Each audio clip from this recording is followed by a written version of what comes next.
This is a presentation about setting out solid brick steps. There are two other videos that follow this one discussing the construction of the risers and the laying of the actual treads. This is simply the setting out of the risers and goings and the wing walls. The first important thing to do is to ensure that you check how many risers are going to fit beneath the landing. You'll need to measure from the floor to the landing height. Don't forget to allow for a couple of millimeters of shrinkage. That is, the joists and the bearers tend to over a period of time shrink. Therefore, if anything, you want to start the final tread slightly lower than the landing height. I prefer to finish the brick stairs with a tread flush with the landing. The alternate method is to finish your last tread underneath the landing. Once you've calculated how many bricks fit into or beneath the landing to the floor, is to mark out a gauge. Brick risers are best marked out at 2 bricks high, so therefore at an 85 gauge each brick riser is 170 mm. So I'm marking each of those brick risers 170 mm, 170 mm. The idea then is to determine how much there is left at the bottom, the very last riser. If you can't fit a full riser in, you may need to lay a split first at the bottom. As you can see on this particular course, the gap there is approximately 40 mm, 50 mm. So what it will mean is that the difference in height from the first tread to the second tread will not be your traditional 170 mm, but will be slightly less than that. It is important you keep those measurements within the Building Code of Australia requirements. The risers need to be within 115 mm to 190 mm. At this moment, the last tread or the first riser will actually comply with these codes.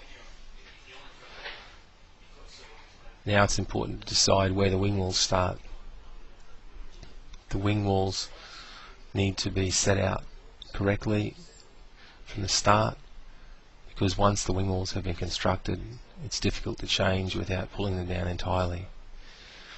We then want to make sure that the wing walls are set out parallel to the face or the side of the wall, and make sure that there's a right angle between the landing and the actual wing wall stepping out.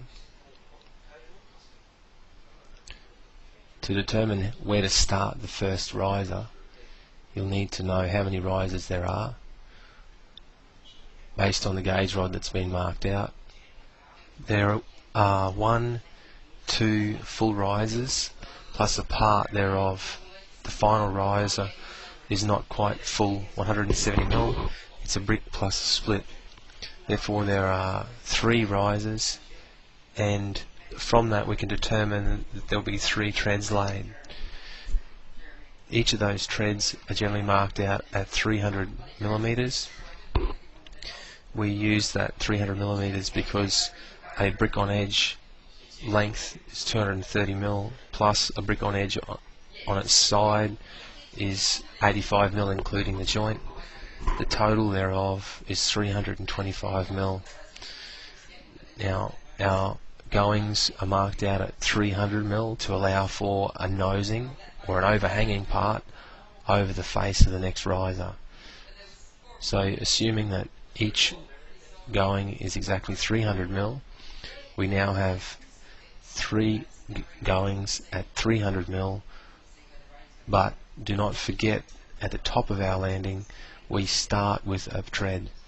So we in fact have not 3 treads but 4 treads, and therefore 4 times 300 goings is 1200 millimeters and the very beginning riser will be at 1200 mils away from the face of the landing. Because our very first tread starts on the floor itself, is laid flat on the floor, no split underneath, in front of the very first proper riser laid, which is the brick plus a split. The bricks laid as the first riser are actually laid back at a 900mm mark. So you'll need to measure out to the 1200 mils, but in fact the first two bricks laid as the riser are laid at 900 mils. The length of the wing wall is determined generally by the total going, and in this case the total going being 1200 mils. Most bricklayers prefer to lay the wing walls out past the end of the total going, but it's entirely up to you whether or not you want to see the side of the very first tread laid, or whether there's some other decorative finish laid to the wing wall, for example a curve. As you can see, each of the faces of the risers that have now been marked out on the floor, being the fourth riser, third riser, second riser and the first riser, not forgetting that there are no bricks laid underneath the tread at the first riser. Now it's important that your brickwork between the two wing walls works best. It's preferable that you choose bricks that work a full brick or a brick to a half, but obviously you may use a cut brick in there if the actual width of your tread does not suit brickwork. It's also important to remember that if your brick tread is actually 4 bricks wide, it will also work gauge.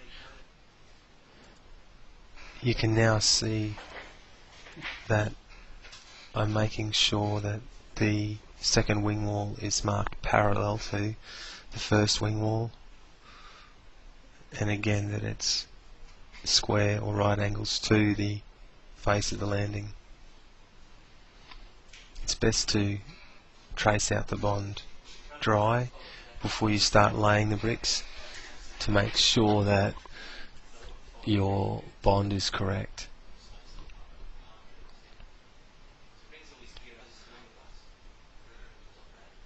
It is preferable too that your risers work without a split, but often it's the case that you can't adjust the height of the foundations for the brick treads.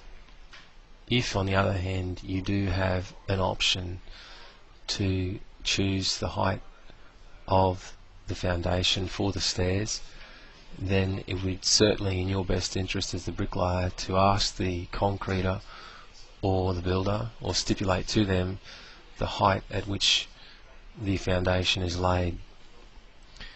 It is much easier and more aesthetically pleasing that you lay full bricks down to the foundation height. That is of course unless you may be laying pavers around the brick stairs as a final finish. In that case you may not see the split brick at the bottom of the brick stairs. The other option is that you may be laying turf up to the brick stairs, which again may hide the split. I'm now marking out the in-dry brickwork, the actual height of the risers.